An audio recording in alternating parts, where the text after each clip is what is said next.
Hello viewers, इस video में हम बात करेंगे ऑर्सिनो, जो कि ट्वेल्थ नाइट का एक बहुत ही इंपॉर्टेंट कैरेक्टर है, लीडिंग कैरेक्टर कह सकते हैं उसका है, तो उसी के बारे में हम लोग बात करेंगे। तो आइए शुरू करते हैं। Duke Orsino is the only character who appears in the beginning of the play, यानी एकमात्र ऐसा कैरेक्टर है जिसको इंट्रोड्यूस कराया जाता है प्ले के बिल्कुल शुरुआत में। He is introduced with his speech of declaration that his love for Olivia is extreme. मतलब वो प्ले की जो शुरुआत होती है वो इस बात को डिक्लेयर करते हुए करता है कि वो बहुत ही ज़्यादा प्यार करता है ओलिविया से, बट सी इज़ इग्नोरेंट, लेकिन वो इसको एक्सेप्ट नहीं कर रही, वो इस बात को लेकर अनजान है। वी फाइंड हिम, हम उन्हें पाते हैं इन ए होपलेस सिचुएशन, एक होपलेस सिचुएशन यानी आशाहीन स्थिति में, बहुत ही लाचार विवश स्थिति में, है ना, विवशता की स्थिति में। Shakespeare has portrayed this character as the man of self righteousness.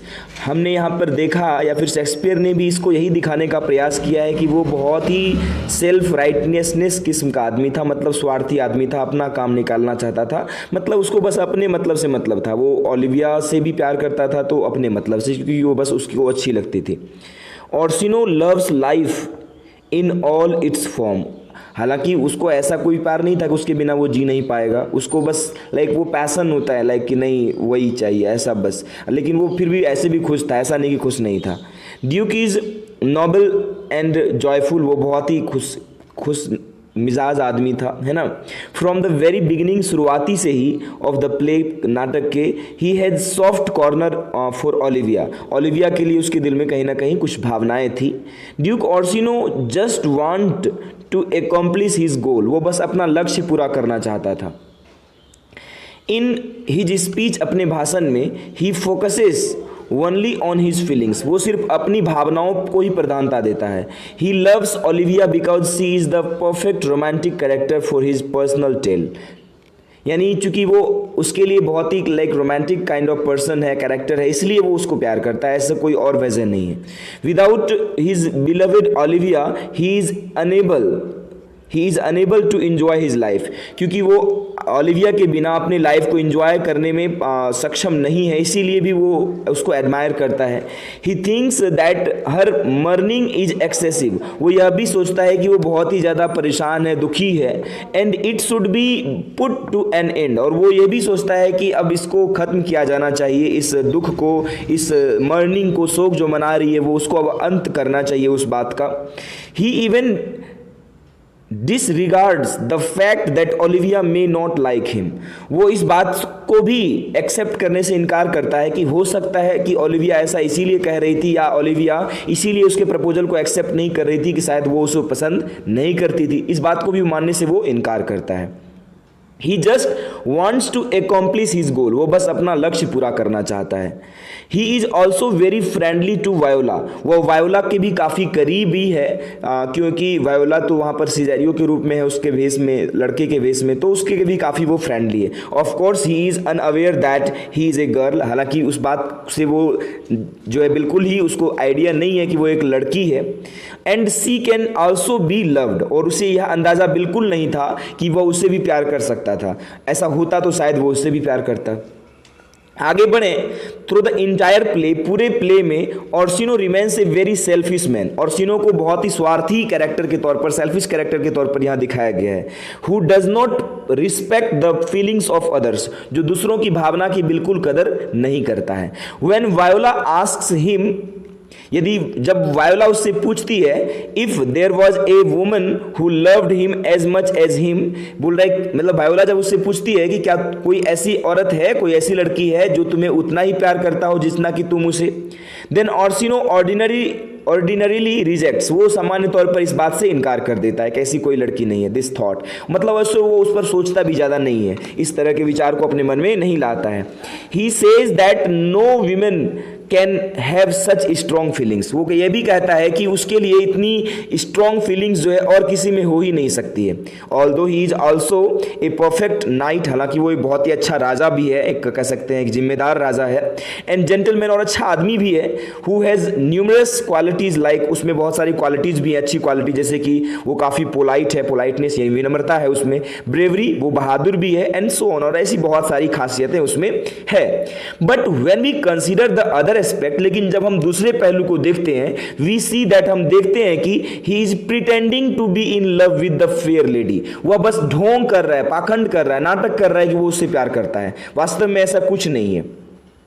His real personality is very random, he gets easily bored and वो काफ़ी आसानी से जो है ऊब जाता है किसी भी चीज़ से, लाइक वो एक चीज़ में कभी नहीं स्थिर नहीं रह सकता है। And he changes his mood from sadness to happiness suddenly, अचानक से वो दुखी से प्रसन्न भी हो जाता है। And starts enjoying feast and party, वो पार्टियाँ इंजॉय करने लगता है, भोज को इंजॉय करने लगता है। He just wants her feelings back by doing flattery, वो बस उसकी चापलूसी करके उसका दिल जीतना चाहता है। फ्लैटर मतलब होता है चापलूसी करना, वो बस उसकी फ्लैटरी करके कह सकते हैं तलवे चाट कर उसके जो है वो उसकी प्यार को पाना चाहता है। His love is nothing for him, उसके लिए वो प्यार कुछ नहीं है, बट हिज हॉबी, उसका एक पेशा है, पेशा भी नहीं शौक है उसका, बस शौकिया प्यार करता है वो शौक की वजह से, ऐसा नहीं कि वो वास्तव में उससे प्यार करता है। Another question rises that, दूसरा प्रश्न यह भी उठता है, who does the duke duties, कि ड्यूक का काम कौन करता है। यदि वो राजा ऐसे ही प्यार में पागल है किसी महिला के, तो उसके काम कौन करता है। मतलब यानी कहीं ना कहीं जो है इसमें गैर जिम्मेदाराना हरकत भी दिखता है कि राजा को इस सब के लिए वक्त भला कहाँ होगा कि एक ही लड़की को बार बार चिट्ठी लिखे, उसको प्रपोजल सेंड करे। We never see Duke Orsino doing something for the attention and demand of Illyria, मतलब इलेरिया किंगडम जो है उसके लिए कभी कुछ करते हुए हम उसे नहीं देखते हैं।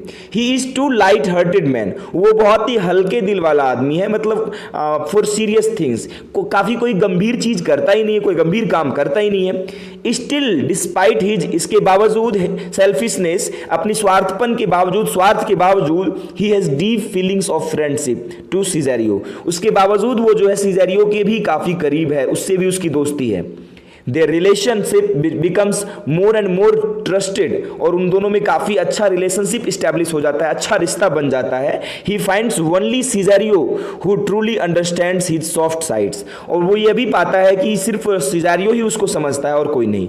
He trusts Cesario so much that he shares, SH होगा यहाँ पर, he shares all his secrets, वो अपने सारे राज उसे बता देता है। He would not trust anyone else, और वो यह भी कहता है कि वो इतना किसी और पर विश्वास नहीं करेगा, यहाँ ऐसा नहीं होगा।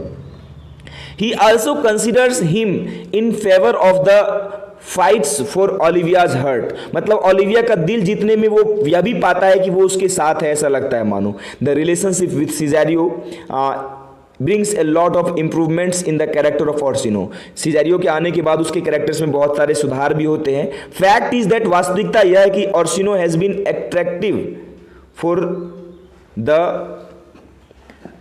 कंटिन्यूड इफेक्ट, मतलब कि कह सकते हैं कि बस यहाँ पर वो उसके बातों से बस प्रभावित है काफ़ी ज़्यादा। Extractive for the contrasting effect, मतलब कह सकते हैं ये एक अट्रैक्शन है उसका और कुछ नहीं, ठीक है, सीधी बात समझिए, वो एक उसका लिए बस उसके लिए एक अट्रैक्शन है और कुछ नहीं। As he gives up his feelings to Olivia in mere minutes and falls in love with Viola, जैसा कि हम लोग आखिर में देखते हैं कि वो कुछ मिनटों में ही उसका प्यार वायोला के लिए जग जाता है, जब वो जानता है कि सीजेरियो एक लड़की है, वायोला है।